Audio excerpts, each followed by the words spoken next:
जलगांव जिले के चोपड़ा तहसील के उमेश नगराले गांव के युवा किसान सागर पाटिल ने तरबूज की खेती में बड़ी सफलता हासिल की है।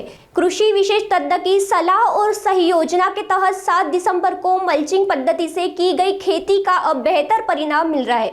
बाजार में तरबूज को 20 रुपए 50 पैसे प्रति किलो की भाव मिल रहा है, जिससे लागत निकालकर लाखों की कमाई की उम्मीद जताई जा रही है। सागर पाटिल का कहना है कि यह योजना और बाजार की मांग को ध्यान में रखकर खेती की जाए तो अच्छा मुनाफा कमाया जा सकता है। नमस्कार। सर्वप्रथम आपल्याला म्हणजे मी पण नवीन होतो शेतीमध्ये, पण शेतकऱ्याचा मुलगा असून शेतीत मी नेहमी येत राहायचो आणि त्याबद्दल आपल्याला हे होतं, आतुरता होती शेतीबद्दल आणि आवड होती मला।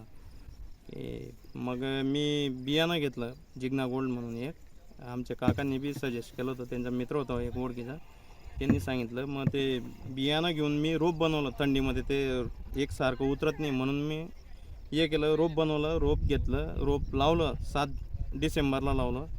त्याच्यानंतर मग त्याला बऱ्याच समस्या आल्या, ते स्प्रे ढगाळ वातावरण वगैरे ते केलं व्यवस्थित क्लिअर। एक स्वप्नील पाटील म्हणून ॲग्रोटेकचे माझे मित्र होते, त्यांनी पण मला हे केलं मार्गदर्शन।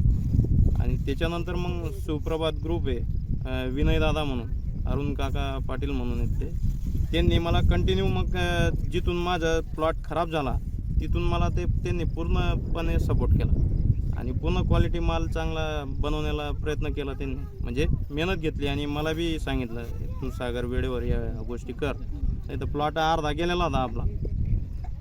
त्याचं आता जर शेतकऱ्यांना जर सांगायचं म्हटलं तर हे शॉर्ट टर्म पीक आहे। शॉर्ट टर्म पिकामध्ये जे आता केळी वगैरे घेतो आपण, ते लॉंग टाईम जातं, त्याच्यामुळे रिस्क जास्त राहतं, पैसा बी राहतो, टाईम बी जातो।